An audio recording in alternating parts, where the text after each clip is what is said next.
1942. Washington, D.C. A young Soviet woman stands on the steps of the White House, waiting to meet the First Lady of the United States. She is 25 years old, slight of build, with dark hair pulled back from a face that American newspapers will describe as pretty and girlish. Descriptions that will infuriate her because they miss the point entirely. Her name is Lyudmila Pavlichenko.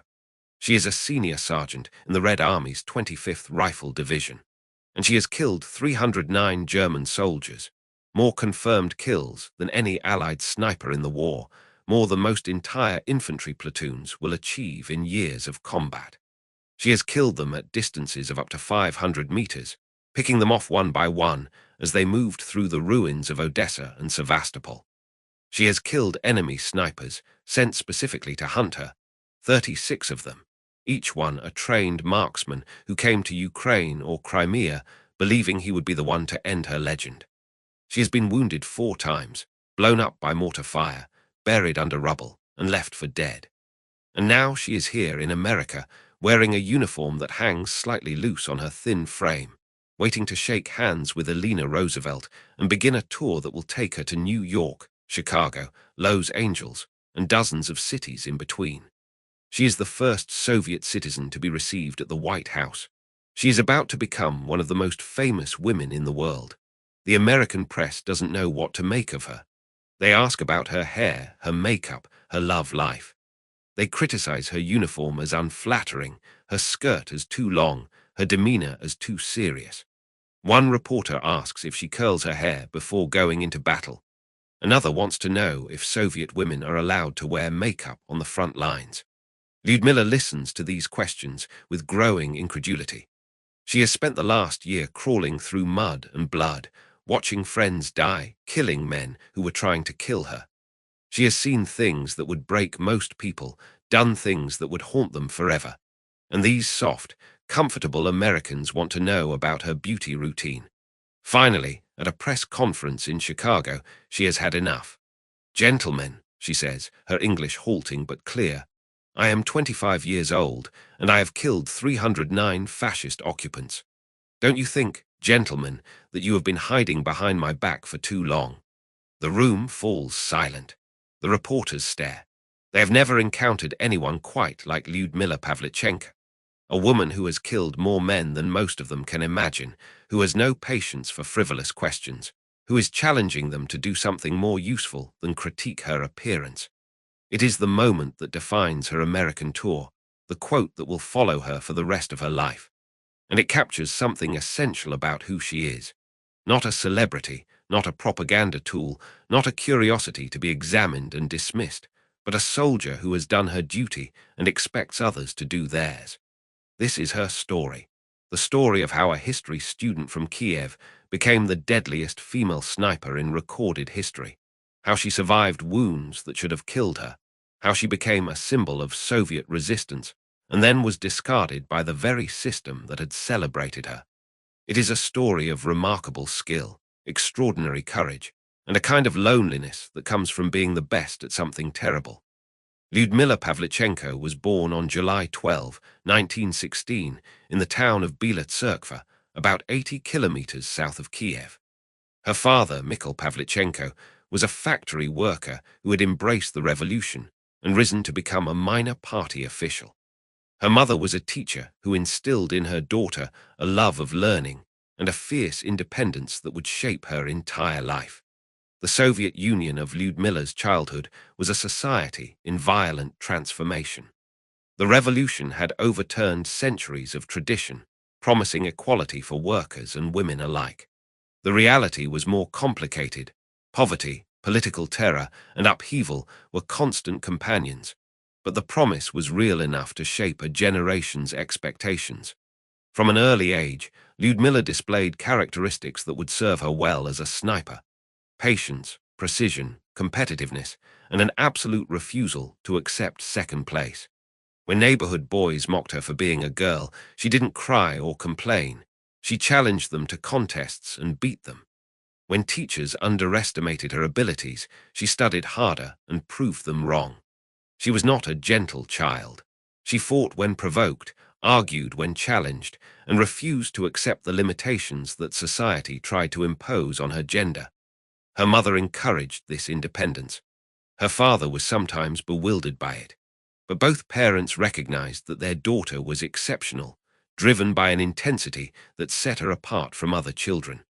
At age 14, she moved with her family to Kiev, where she attended secondary school and discovered a passion for history.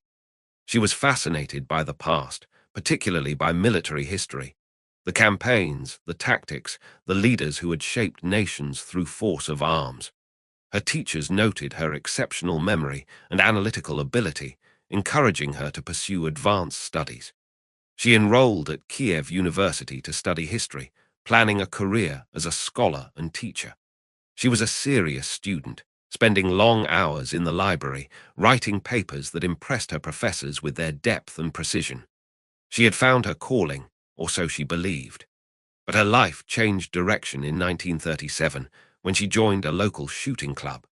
The Soviet Union in the 1930s encouraged civilian marksmanship through a network of clubs and competitions organized under the Ossoviakim, the Society for Assistance to Defense, Aircraft, and Chemical Construction. The goal was to create a population that could serve as a ready reserve for the military, citizens who already knew how to shoot when war came. For many young Soviets, the shooting clubs were social activities, ways to earn badges and meet friends. For Lyudmila, they became something more.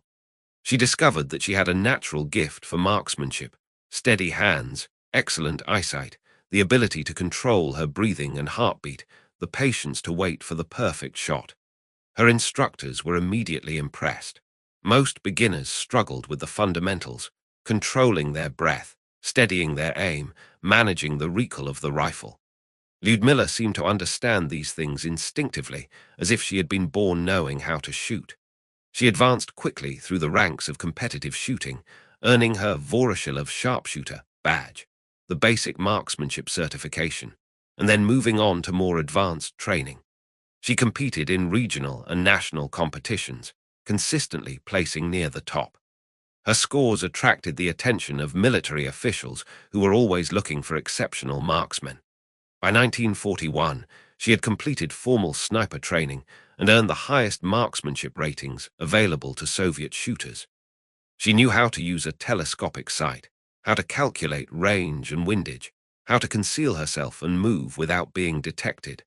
She was, on paper, ready for war. But she was also a 24-year-old graduate student working on her master's thesis in history, engaged to be married, planning a life that had nothing to do with killing. She imagined herself teaching at a university, writing books about the past, raising a family in a Soviet Union that had finally achieved the peace and prosperity the revolution had promised. All of that ended on June 22, 1941, when Germany invaded the Soviet Union. Operation Barbarossa was the largest military invasion in human history. More than 3 million German soldiers crossed the Soviet border along a front stretching from the Baltic Sea to the Black Sea. They were accompanied by hundreds of thousands of troops from Germany's allies, Romania, Hungary, Italy, Finland.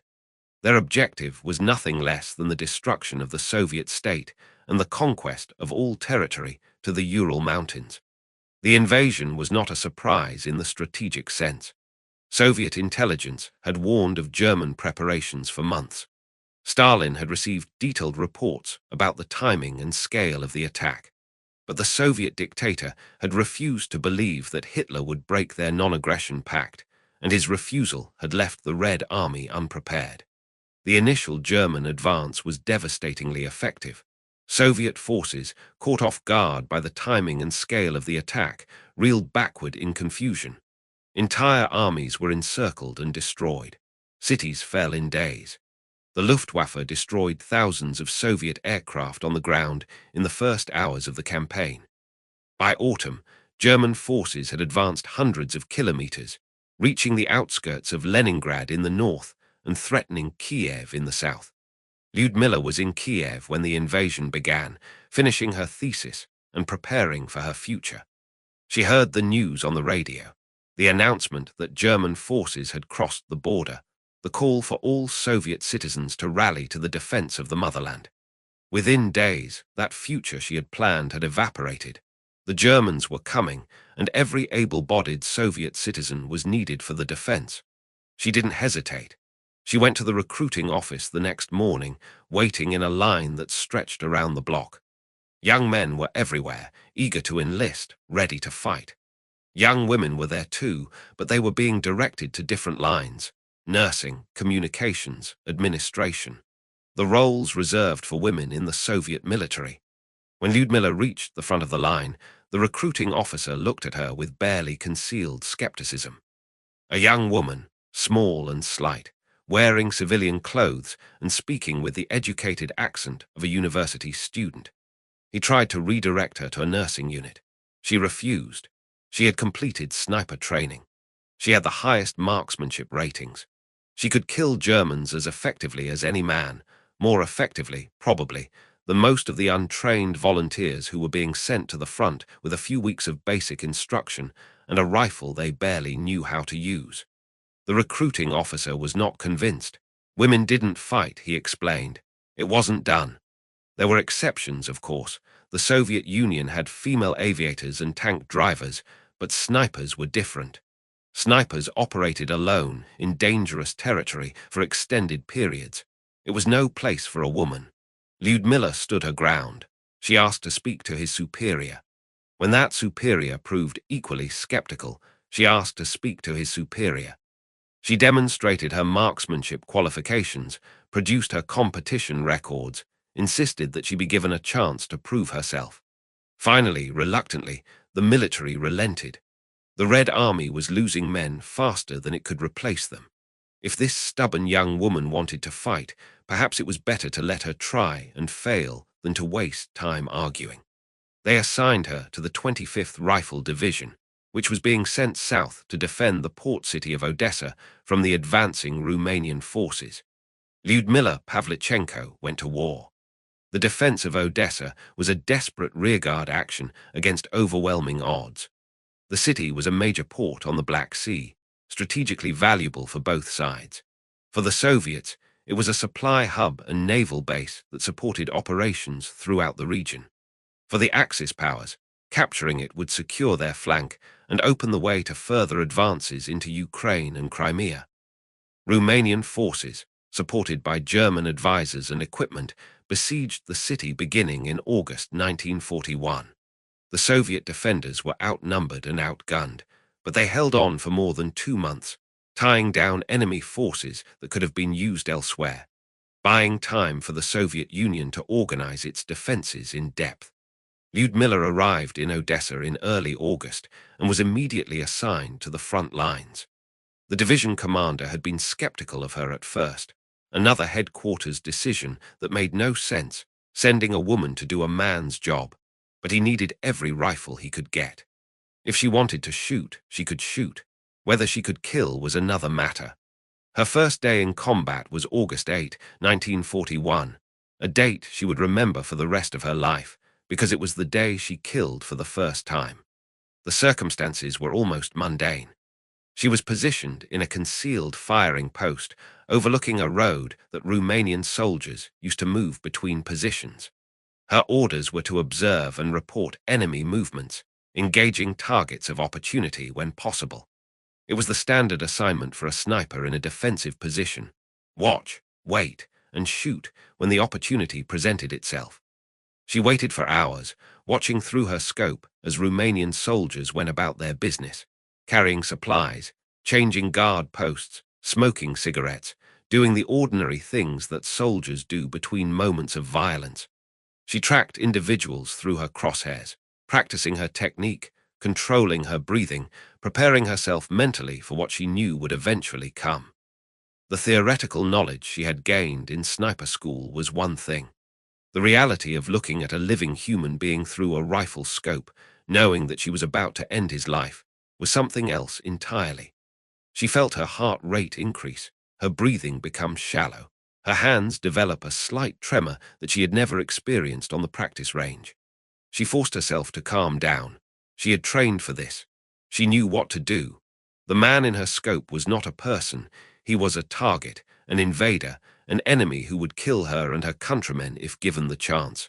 She owed him nothing but the bullet she was about to deliver.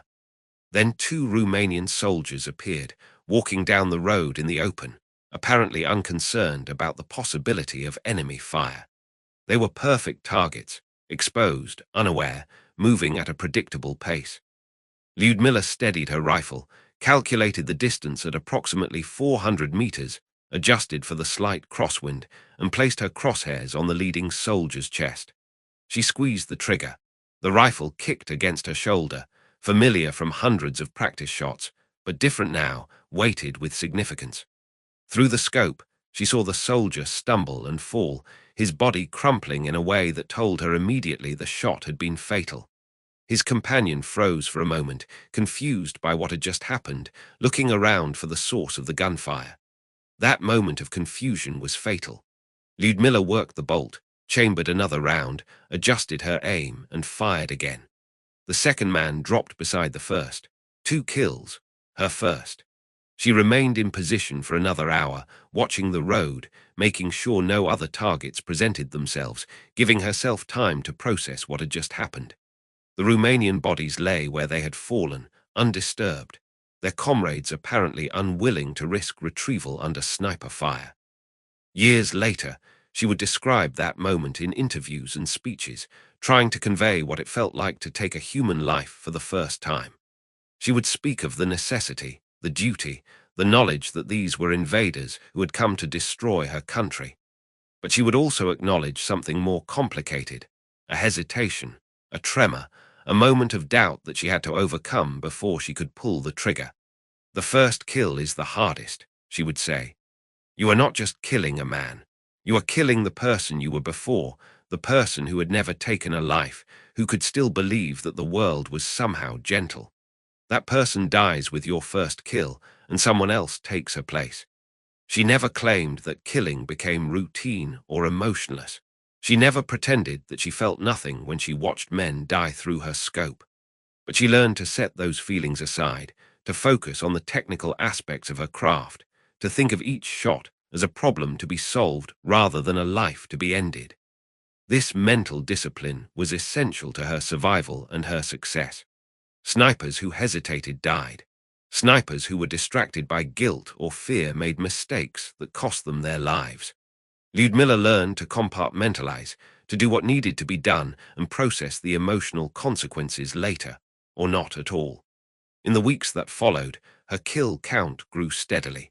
She became known within her division as a reliable and effective sniper, someone who could be trusted with difficult assignments.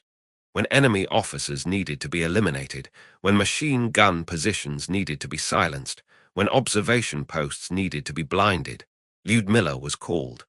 Her technique was patient and methodical. She would spend hours, sometimes days, observing a target area before taking a shot. She memorized terrain features, learned patrol patterns, identified the best approach routes and firing positions. She studied the wind, the light, the sounds of the battlefield, until she could predict conditions with the accuracy of a weather forecaster.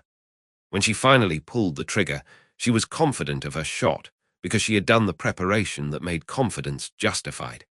She rarely missed, and she almost never had to fire a second shot at the same target. She also learned the hardest lesson of sniper warfare. Sometimes you don't shoot. The temptation for a sniper is to engage every target that presents itself. But each shot reveals your position, and a revealed position is a dead sniper. Lyudmila learned to be selective, to wait for high-value targets, to resist the urge to shoot at every enemy soldier who crossed her scope. A private carrying supplies was not worth the risk of exposure. An officer giving orders was worth the risk. A machine gunner who was pinning down Soviet troops was definitely worth the risk. Learning to make these calculations quickly and correctly was the difference between a sniper who survived and one who didn't. This patience saved her life many times. It also allowed her to accumulate kills that other snipers missed, officers instead of privates, machine gunners instead of riflemen, the targets that actually affected the battle rather than the easy kills that only added to the count. By the time Odessa was evacuated in October 1941, Lyudmila had 187 confirmed kills. She was already one of the most effective snipers in the Soviet military, a rising legend in a war that desperately needed legends. The Soviet system of confirming sniper kills was rigorous by the standards of the time, though imperfect by any absolute measure. A kill was not confirmed simply because the sniper claimed it. There had to be witnesses, other soldiers who had observed the shot and could attest that the target had fallen and not risen again. In many cases, there had to be physical evidence, the body of the enemy soldier, recovered and examined to verify the cause of death. This system prevented the wild inflation of kill counts that plagued some militaries, where snipers claimed every shot as a hit regardless of actual effect. But it also meant that many legitimate kills went unconfirmed. A sniper operating alone, in territory controlled by the enemy, might kill dozens of soldiers whose bodies were never recovered, and whose deaths were never witnessed by Soviet personnel. Lyudmila's 309 confirmed kills, therefore, almost certainly understated her actual total. She operated in conditions where confirmation was often impossible, deep behind enemy lines, in the chaos of urban combat, at night when observation was limited. How many more she killed without confirmation, no one will ever know. The confirmation process also introduced elements of politics and favoritism. Snipers who were well connected or favored by commanders sometimes received confirmations that were questionable. Snipers who were disfavored might have legitimate kills denied. The system was honest in intention but human in execution. For Lyudmila, the politics were complicated by her gender. Some commanders were eager to confirm her kills, seeing propaganda value in a female sniper who could outshoot their male soldiers. Others were skeptical, demanding higher standards of proof than they would have required from a man. She learned to navigate these politics, to cultivate allies and avoid enemies, to document her kills carefully enough that even skeptics had difficulty denying them. The 309 confirmed kills that would define her legacy were therefore not just a measure of her skill as a marksman. They were also a measure of her skill at navigating a military bureaucracy that was often hostile to her presence. Every confirmation was a small victory over the system as well as over the enemy. The siege of Sevastopol was where Lyudmila Pavlichenko became immortal. After the evacuation of Odessa, her division was transporting by sea to the Crimean Peninsula, where Soviet forces were preparing to defend the strategic port of Sevastopol against the advancing German and Romanian forces. The siege that followed would last 250 days, from October 1941 to July 1942, and would become one of the most brutal battles of the entire war. Sevastopol was a fortress city, its defenses built up over centuries to protect the Russian Black Sea Fleet. Massive fortifications ringed the city, including batteries of heavy naval guns that could engage targets miles away. The terrain favored the defenders, with high ground and natural obstacles that made direct assault costly. But the Germans had time and resources. They brought up siege artillery of enormous caliber, including the 800 Mshwara Gustav gun that fired shells weighing 7 tons. They bombed the city relentlessly from the air. They probed the defenses for weaknesses, attacking and withdrawing, grinding down the defenders through attrition. The conditions were hellish. The city was under constant bombardment, the buildings reduced to rubble, the streets filled with debris and bodies. Food was scarce, water was rationed, medical supplies were exhausted. The defenders lived in cellars and tunnels, emerging only to fight, never knowing if the next shell would be the one that killed them. For a sniper, Sevastopol was both opportunity and nightmare. The opportunity came from the nature of siege warfare. Both sides were dug in, facing each other across no man's land, watching and waiting. This was the environment where snipers thrived, patient killing in static positions, the slow accumulation of casualties that eroded enemy morale and effectiveness. Every German soldier who exposed himself became a potential target. Officers giving orders, messengers carrying dispatches, machine gunners manning their position. She studied German sniper tactics, learning to recognize the telltale signs of an enemy marksman. The glint of glass, the slight movement of vegetation, the patterns of fire that revealed a hidden position. She learned their habits, their preferences, their weaknesses, and she began hunting enemy snipers specifically. Counter-sniper warfare is the most dangerous work a sniper can do. Both sides are professionals, both are patient, both are deadly accurate. The duels can last for days, each sniper waiting for the other to make a mistake, knowing that the first error will likely be the last. Lyudmila excelled at this deadly game. By her own count, she killed 36 enemy snipers during the siege of Sevastopol, 36 trained marksmen who came to Crimea specifically to kill Soviet snipers, each one convinced that he would be the one to end her legend. The most famous of these duels lasted 3 days. German command, frustrated by the casualties their forces were taking from Soviet sniper fire, brought in a renowned marksman to eliminate the source of the problem. Lyudmila never learned his name with certainty, though some accounts identify him as a top instructor from the German sniper school at Zossen. What she knew was that he was there. The pattern of his kills, the precision of his shooting, the confidence of his positioning all marked him as a professional of the highest caliber. She began studying him before he began hunting her.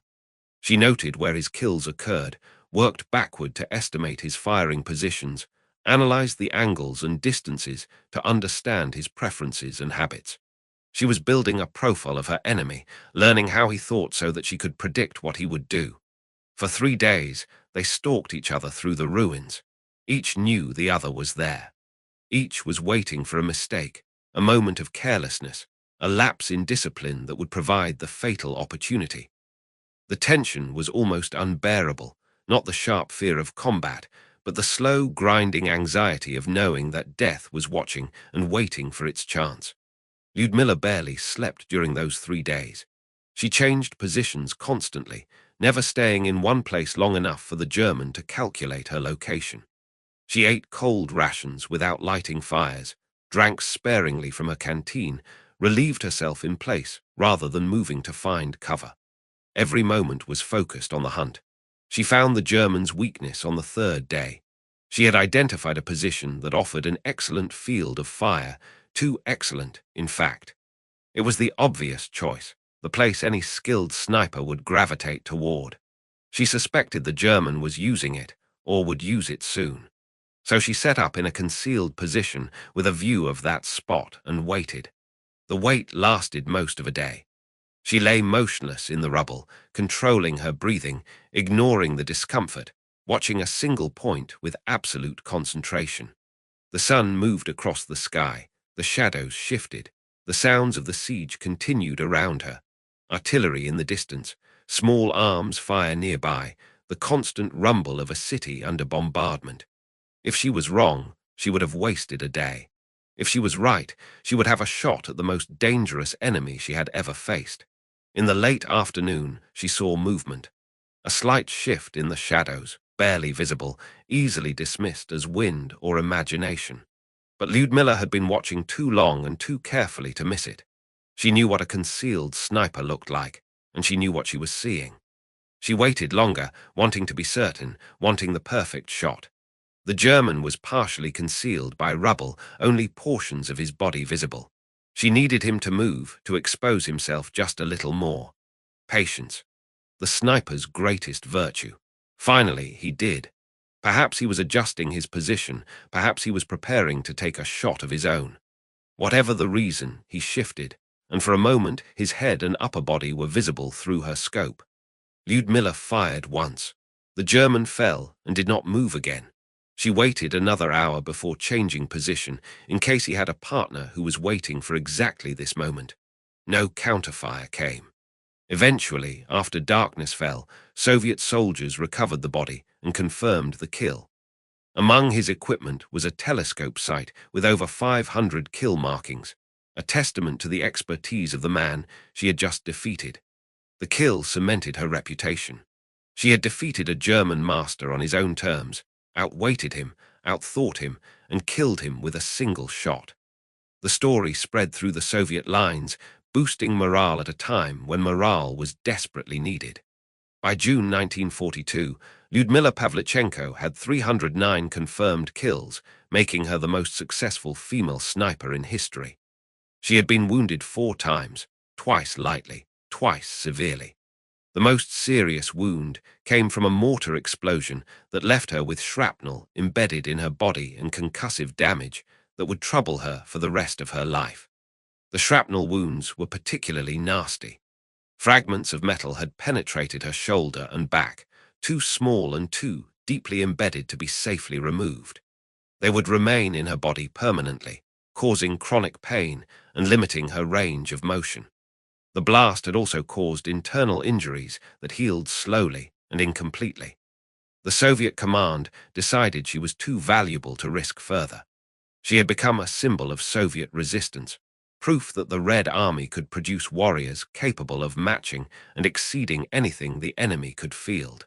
To lose her in combat would be a propaganda disaster. She had to be preserved. In June 1942, she was evacuated from Sevastopol on one of the last ships to escape before the city fell. She would never return to combat. The decision to remove Lyudmila from the front lines was controversial within the military. She was an effective fighter who wanted to continue fighting, but it reflected a calculation that her value as a symbol exceeded her value as a sniper. One more kill added to her total was worth less than the inspiration she could provide to millions of Soviet citizens, and importantly, to the Western allies whose support was essential to Soviet survival. The Soviet Union in 1942 was fighting for its life, but it was also fighting for American and British support. Lend-Lease aid was flowing across the Atlantic, providing the trucks, aircraft, and supplies that kept the Red Army in the field. But many in the West doubted Soviet resolve, questioned Soviet capabilities, wondered whether supporting Stalin was wise when he might surrender or collapse. The situation was particularly acute in the summer of 1942, when German forces were advancing towards Stalingrad and the Caucasus oil fields. If the Soviet Union fell, all the aid that had been sent would be wasted, and Hitler would control the resources of an entire continent.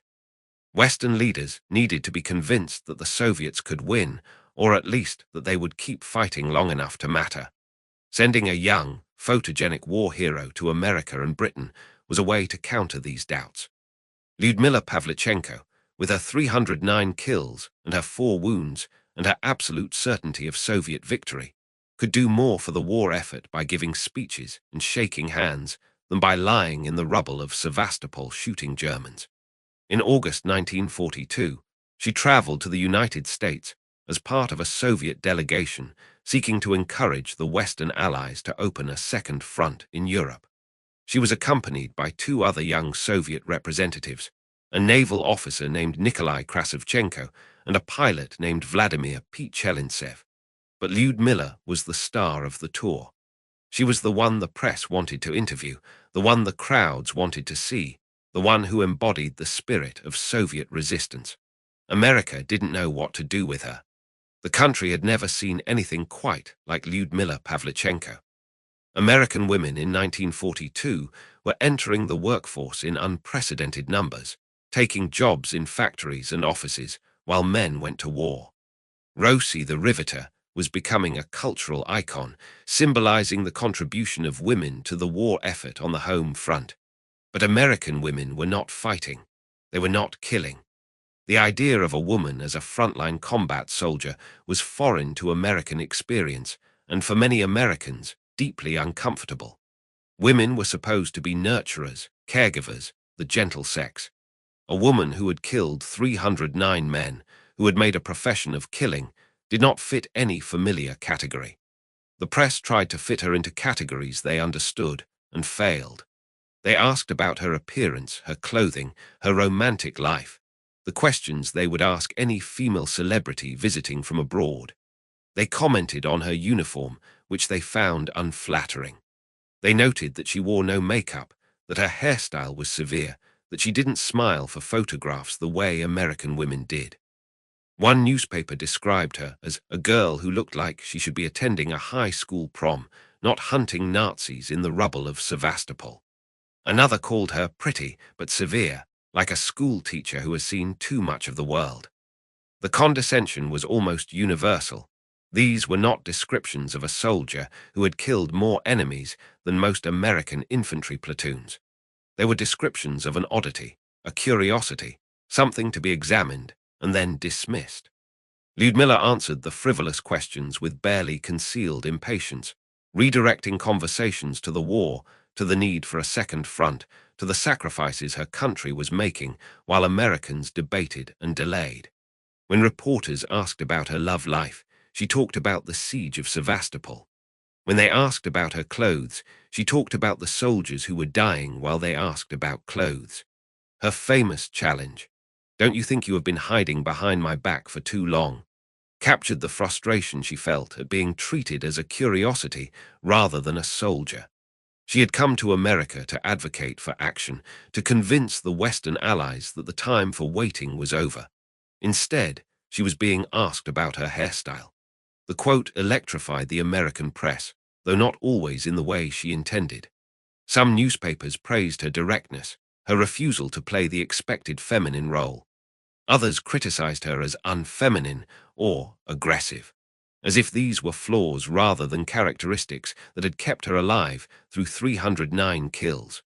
But the tour was not without success. She met with Eleanor Roosevelt, who was impressed by her intelligence and resolve.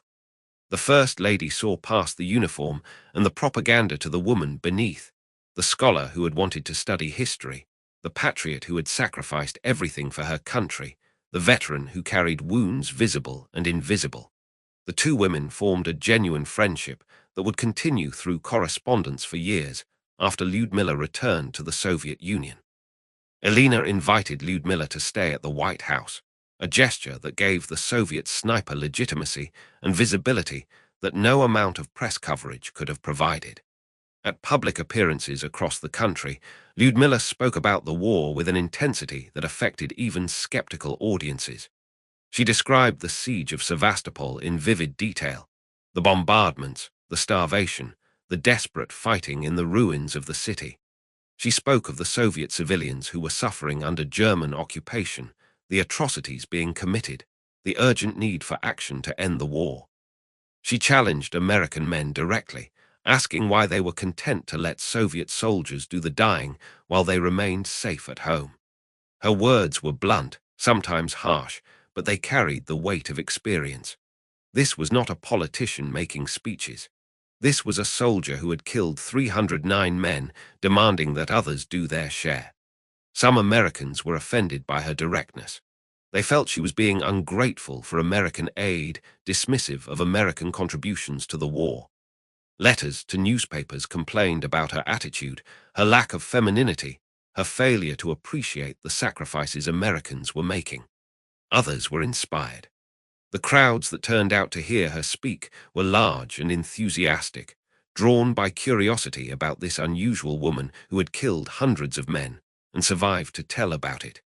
Many left her appearances with a new understanding of what the war meant for those actually fighting it. The folk singer Woody Guthrie wrote a song about her, Miss Pavlichenko, with lyrics that celebrated her skill and challenged American men to match her courage. Miss Pavlichenko's well known to fame. Russia's your country, fighting is your game. For more than 300 Nazis fell. Buy your gun. And we still love you, Lyudmila Pavlichenko. The song was not a commercial hit, but it captured the way Lyudmila had captured American imagination. As something new and strange, a woman who defied categories and demanded respect on her own terms. By the time she left America in October 1942, Lyudmila Pavlichenko had become genuinely famous. She had met with President Roosevelt, addressed student groups and labor unions, been photographed with movie stars and politicians. She had made the case for Soviet resolve and the need for Allied action. Whether her tour influenced the timing of the Second Front is impossible to say.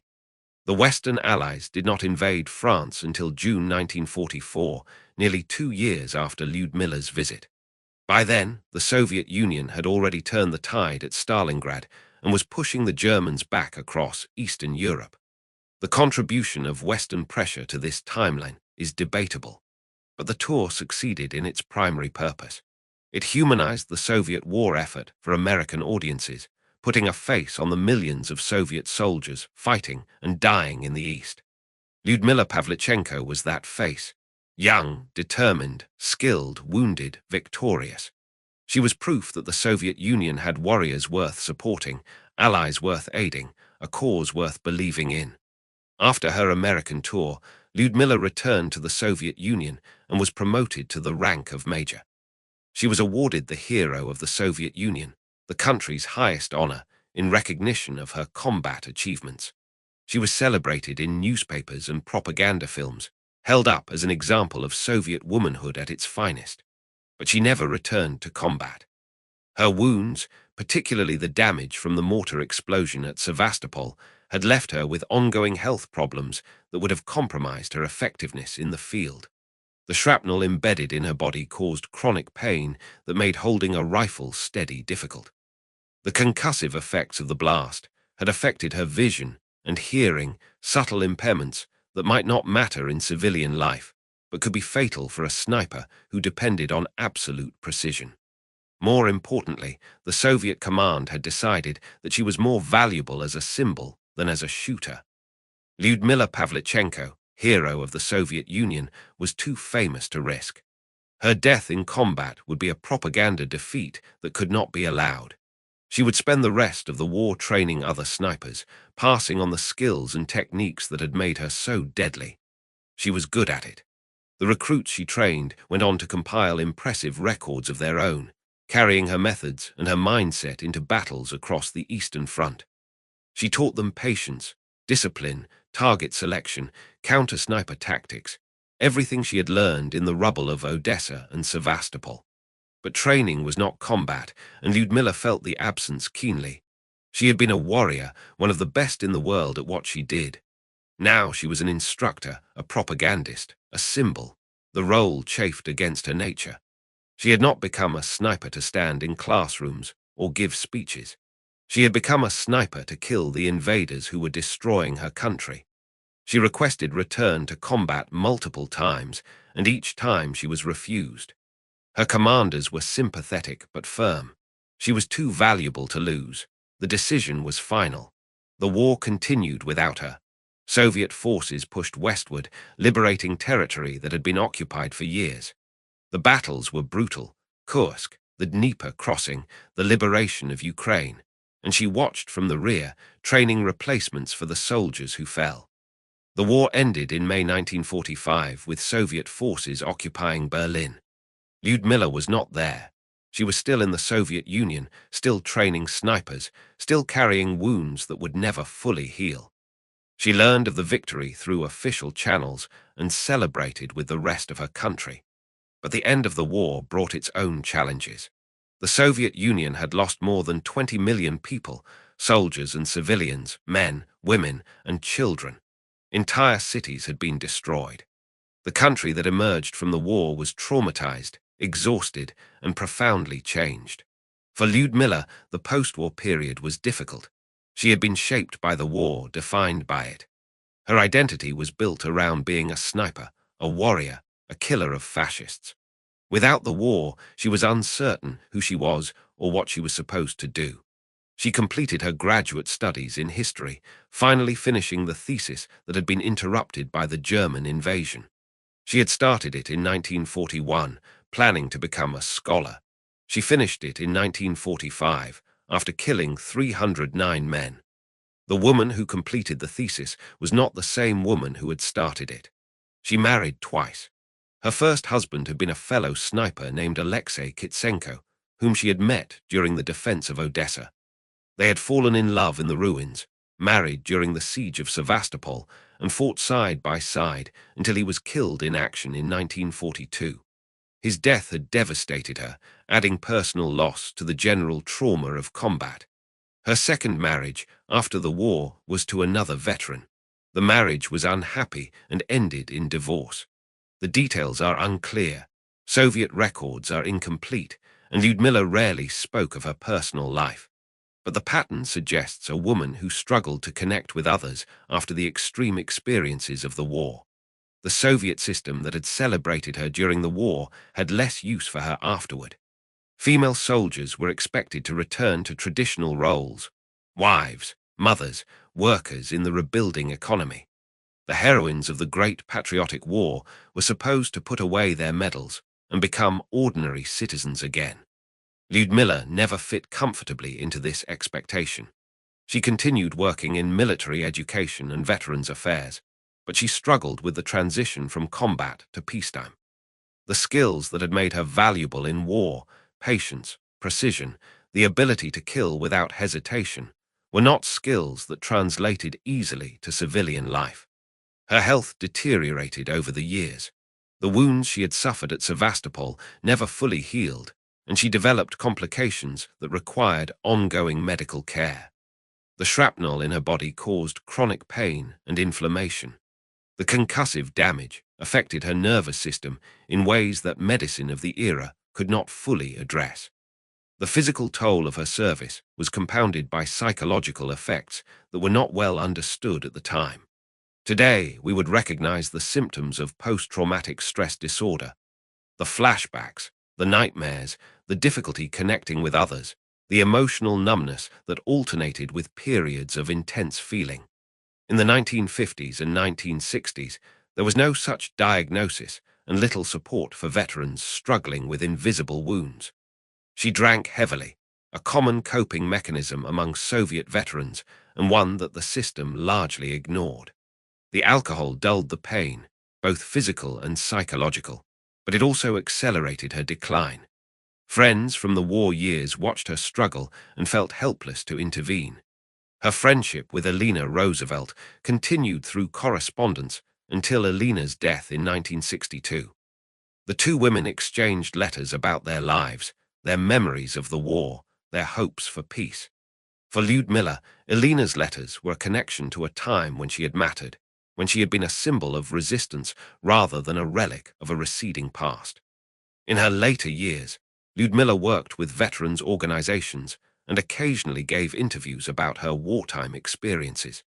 She was still celebrated on anniversaries and commemorations, still recognized as a hero of the Soviet Union, still honored for her 309 kills. But she was also increasingly isolated, a living reminder of a war that the country was trying to move beyond.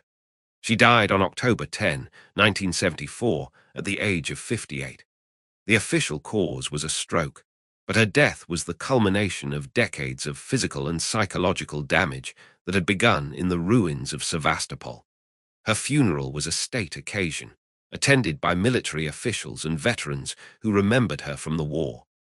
She was buried in Moscow's Novodevich Cemetery, her grave marked with a monument that recorded her rank, her decorations, and the number that would forever define her legacy: 309.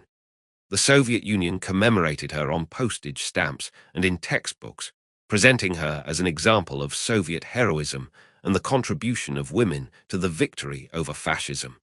In death, she was safely symbolic again, a lesson for schoolchildren, a statistic in military histories, a face on commemorative medals.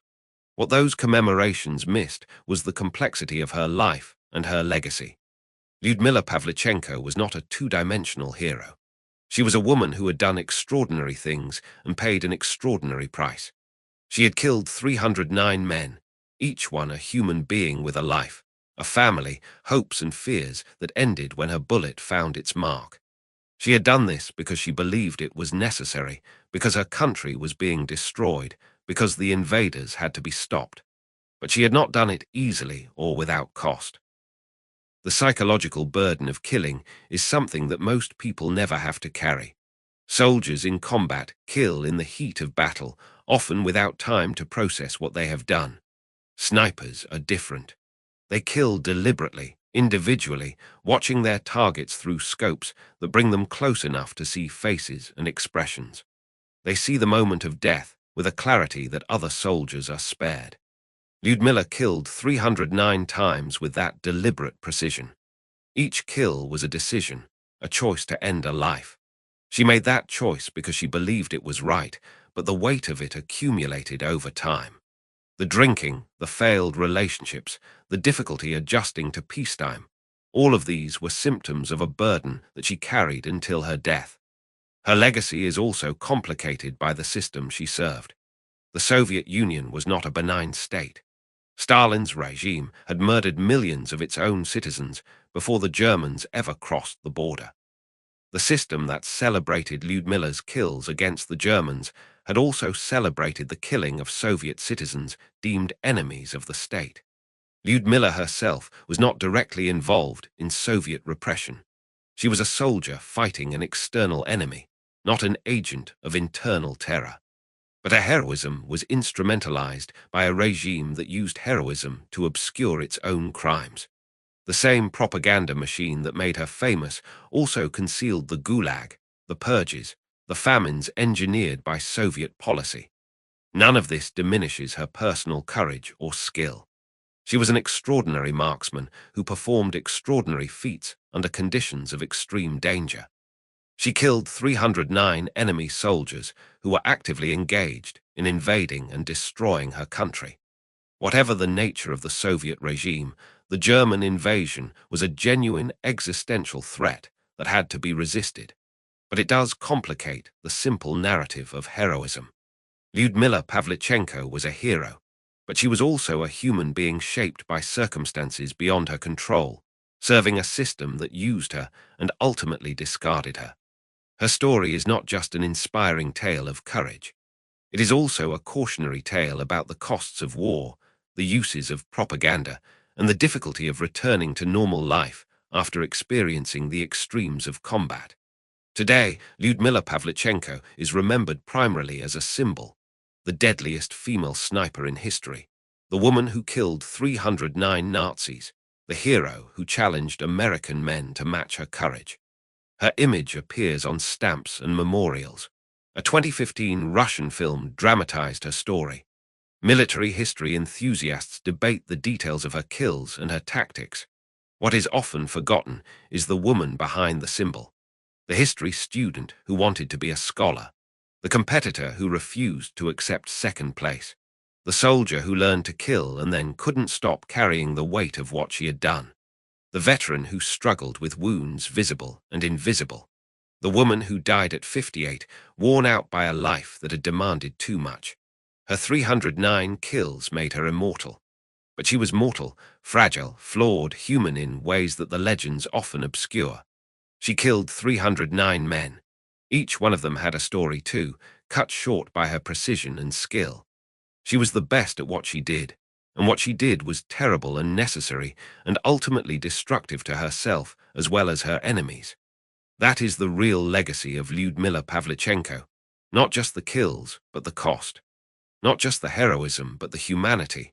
Not just the